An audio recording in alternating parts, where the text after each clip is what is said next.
Hello hi नमस्कार जय Jagannath welcome and welcome back to my channel. आज जेहेतु आम कैंपस भितर टिके जोर से वर्षा होता टिके वीडियो बनईदेलु मु आ मो पड़ोसी टिके इच्छा है टिके वर्षार भिजवाई आम दी जन जाक बाहरी पड़लु मु आ रबीना आउ से आग्रार मो पड़ोसी सी वर्षार तो ओदा हेल्ले टिके बहुत भल लगे सांगे टिके आमर गरमा गरम चा आम टिके चा पीदेलु आ वर्षार ओदा होगलु। आपन को भी जदि वर्षार ओदा को भल लगे ताहले कमेंट रे जणेबे। आउ पिला बेले तो आम बहुत वर्षार भिजुले बहुत मजा मस्ती करूले स्कूल रू फेरला बेले जब वर्षा हो गला ताहले तो जानी शुणी ओदा होते आउ पूरी स्कूल जीवा पूर्व मुंडिया मारुले केमती वर्षा न हो जाऊ आम स्कूल न जाऊ जहाँ भी हो पिलादिन कथा टिके मन पड़गला।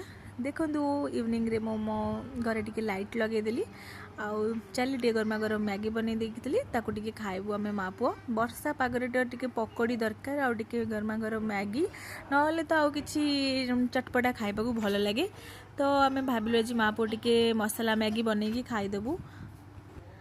आम टे गरमा गरम मैगी आम माँ पुआ एंजॉय करदेलु कहीं पापा जाइए नाइट ड्यूटी आम माँ पुआ करूँ पार्टी। आम ब्लॉग टी केमती लगे आप कमेंट रे जणेबे। टाटा सी यू सून।